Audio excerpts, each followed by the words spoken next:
Hey guys, welcome to a new episode. I just want to start off by saying I'm so sorry that I haven't put content out for the last 3 weeks. To the ones that don't know, my town was on lockdown for 2 weeks.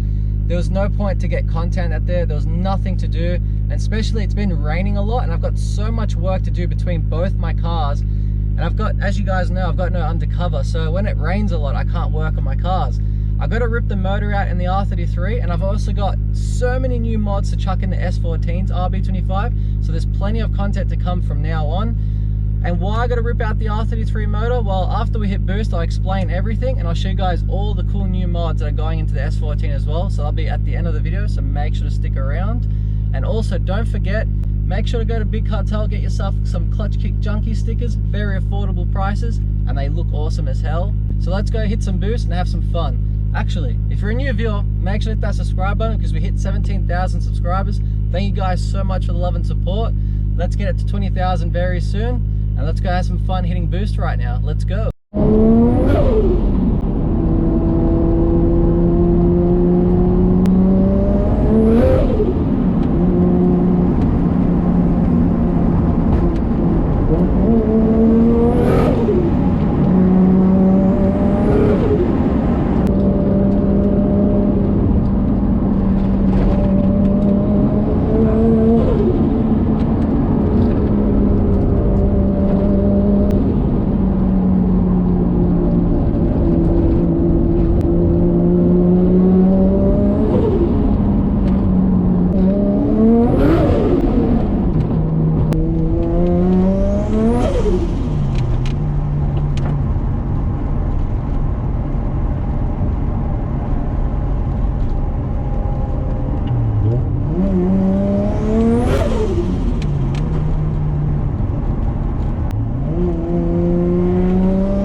He was doing this, mate. You're the one wearing the spandex, you cocksucker.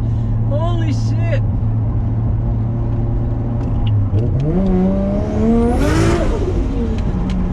Those guys egged me on, you saw it. Fucking love it. I love when people tell me to rev it up. Oh, you gronk.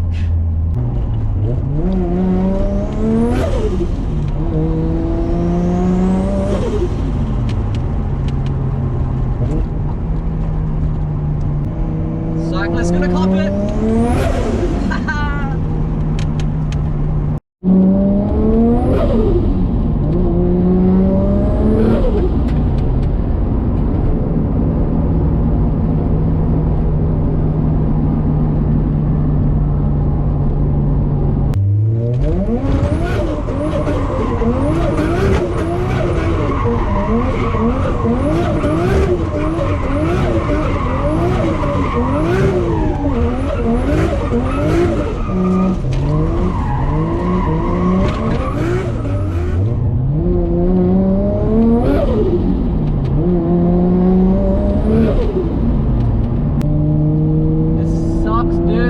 Little send off.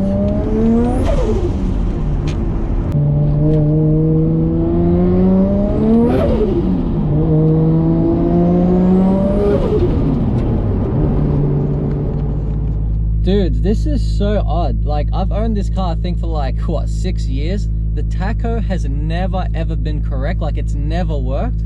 All of a sudden it's been working. Like, today's the only day it's ever worked. And my coolant needle's bouncing around, so they swapped. How funny is that? So if you have a look here, you can actually see the tacho. Watch, look at that, that's actually right. So you can hear my engine revving a little and watch it drop down. Come on. But yeah, if you look at my coolant needle, it's dropped. It was bouncing around, but with the throttle, look at that, it's actually working. Like, see, it's bouncing. How crazy is that? Have no idea why. After 6 years it decides to randomly work. I didn't even touch anything. What the hell, man? Alright dudes, that was my last drive. I'm actually pretty upset. I hope you guys liked the little flogging I gave it. I had to, man, because I'm ripping out the motor and plus working on the S14, I'm going to miss out on drifting this month. Possibly next month. If I smash out the job on the S14, I'll be drifting next month. But if you guys don't know me well enough, I use cars to escape reality. Like, I'm one of those guys that need to go out, hit burst, and then just like, you know, just feel happy again. Whereas because it's been raining a lot, I can't go skateboarding, can't really do any activities, can't really work on the cars. So I need these cars to keep me going in life. And it's just, man, I'm just gonna, honestly, my plan is just to smash out both jobs as fast as I can. So rip out this motor as fast as I can. We're gonna go in the engine bay. I'm just letting it cool down before I touch the hot stuff. So I'll show you guys why I gotta rip it out, and cannot wait to get into it because I know it's gonna make this RB and the engine bay look so much better. So I'll explain that now, and then I'll show you guys all the mods I got for the S14. I also forgot to mention, how funny is it when like you see douchebags just like shake their heads at you or just do shit like that. It's like, mate, you're all a bunch of losers. You got nothing to live for. You like fucking eat microwave food, listen to the media, and wear spandex on your stupid bicycle, man. How lame is that? So shout out to all the cool people out there, especially like the high school dudes, man. When you drive past a high school and they do this, telling you to boost it, hell yeah, I am, man. So when someone tells you to rip a skid or boost it, you better do it for it, man, because that's the Australian way. It's so un-Australian not to do stuff like that with your car, mate. I don't understand how Australians went from being so rowdy to everyone just turning into like all grumpy Karens, man. Like, what is happening to this country, man? I remember like maybe 10 years ago, everyone was just more rowdier. Everyone's just like basically settled down now and they're becoming boring. Fuck this town. All right, dudes, I'm gonna show you why I gotta take out this RB. So we come back to the main drain where the oil drain is on the back of the head. I'll put my finger around. Ow, still hot. Ow, I'm burning. See that? Oil. There's some teardrops of oil back there, and it's coming from the rear main drain. How ironic, because its job is to get the oil from the head back into the sump. I made sure it was all tight. I don't know how it's leaking, so we're gonna have to inspect that. And the problem is, we can't take out the gearbox and get to it because the firewall is in the way, and I can't get to it here either because there's not enough room. So it's an engine out job, and I thought, while the engine's gonna come out, I don't know if you guys remember when I chucked in oil restrictors, it was the dumbest thing I've possibly ever done. So you got the VCT oil feed, the middle feed, and the rear feed. The rear feed I put a blank, and then the rear I put a 0.9mm oil feed, which is really dumb thing to do with hydraulic lifters. I wasn't thinking at the time. It's probably the dumbest thing I've ever done in my life when it comes to car stuff. So I'm gonna take the head off, and then I'm gonna try drill out the blank feed and the 0.9mm feed, and then chuck in 1.3mm feeds in the middle and rear, and the lifters will be fine again, because when I give this car an absolute flogging, the lifters kind of tick for a couple minutes till they rebuild with oil and it's fine again. So I don't like that, so I might as well smash out that job. And because R33s and Skylines now are becoming so expensive, you want to look after them. So you can see here, its age is starting to show. Yeah, so while the engine's out, we're going to sand the engine bay and respray the whole engine bay. I'm going to make it look nicer, fix up the oil restrictors, fix up the leak at the back, chuck the motor back in, and this car's going to be rowdy again. So yeah, that's why I got to take the motor out. Alright, now that we've got the R33 out of the way, I also want to spray the engine bay in this, but I'm not going to do that for now. Because I'm going to get a full respray done to this car, I need to touch up the engine bay as well, but that's for another time. So I'll show you guys all the cool mods that I've got coming for this car. So we've got the new exhaust manifold, which I'll show you guys in a sec. We've got the ARP head studs, Walbro 460 fuel pump. So this is the company that makes Walbros, these are legit ones. And then we're going to compression test when we do the head studs, because when we put the new exhaust manifold on, we're going to get a new turbo, and the turbo I'm going to use is a Hypergear ATR 43 SS. Mine's a ATR 45 SS turbo in the 33, but this one will use ATR 43. I want to make around 310 kilowatts just so I can say I got a 420 horsepower car. I know it's stupid, but it's funny. So yeah, the goal is to make 420 horsepower in this setup. And what we're going to do is, before we start on anything, I just want to let you guys know about the turbo. Teo is helping me out massive, so we're going to do a separate video on that. So when that time comes, we'll do a video on the turbo and I'll explain it more. And then we'll chuck in this exhaust manifold as well. So I'll explain this one first. Let me grab it for you guys. So this exhaust manifold right here If you're going to cheap out on an exhaust manifold, I highly recommend going to Hybrid Performance. They are like $560, and honestly dudes, for a $560 manifold, these are actually pretty sick. The only downside is that the shipping was like 160 bucks.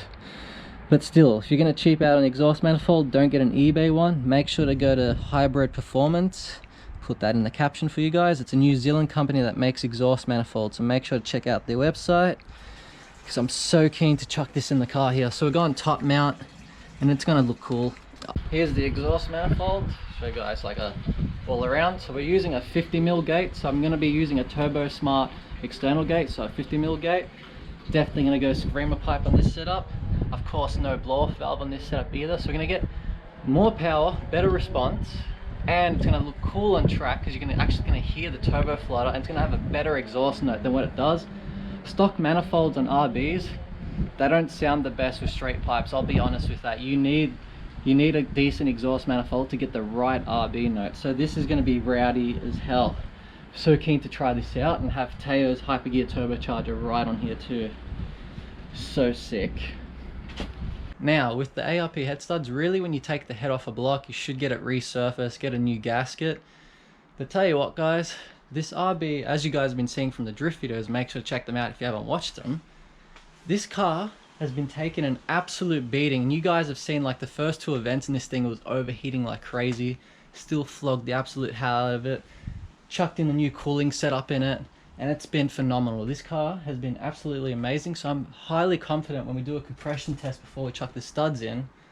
I hope that we're going to be around 150 across all 6 cylinders, and we're going to do the ARP head studs, and I'll show you guys how to change these head studs without taking the head off. It's going to be a little gamble, but I got high faith that this is going to work. And then we'll compression test it again with the studs in, and if it ever lets go when we get it tuned, well, that's my dumb luck, isn't it? So I'm highly confident that this is going to work, so I'll show you guys that for the next video. And if you guys can see the injectors in there, we'll be chucking Bosch 1000cc injectors as well with the Turbo Smart fuel pressure reg. So definitely need more fuel if you want to make power. So this is how you know it's a legit Walbro 460 if it's made by this company. I've already made fuel pump videos twice on this channel, but I feel like I didn't do it well enough, because now I've done these fuel pumps on so many cars and helped so many people out that I want to make more of a professional video. So there's going to be a professional video how to install a Walbro 460 into your car with the fuel pump relay. So I'm going to explain everything more professional and have a better diagram for you guys to watch, and hopefully you guys smash out the job, because some of you guys still hit me up about how to install Walbros. So, and an awesome bloke, when the time comes to repaint this S14, I'll give him a massive shout out. We're going to do a bunch of videos on sanding, priming and repainting this S14. We're going to go metallic black with pretty much metal flake through the whole car, and then I've got someone doing a design for livery. So not over the top livery, so this car's gonna sound rowdy and it's gonna look awesome, so I can't wait for this. So I'm gonna try to smash it out so I can make it to the next drift event. While I do the mods as well, I'm gonna get these powder coated, the valve covers, possibly re-powder coat the intake manifold as well, the top part, and then when we do the new cooler pipe, get that powder coated as well, and it should look a lot neater in here. Alright dudes, it's gonna be the end of the video. I really hope you guys enjoyed this video. I'm so sorry again that I didn't post any content for the last 3 weeks. I hope the Cruise and the Skyline made up for it, and now that you guys know what's going on with the cars, plenty of cool content to come. As I always say, if you're a new viewer, definitely hit that subscribe button. It really does help out the channel, does promote my videos out there. And also don't forget to leave a like, leave a comment down below. Make sure to share this video to your mates, because as I said, it's plenty of rowdy content to come. Thank you guys for watching this video, and I'll catch you guys next episode. Catch you guys later.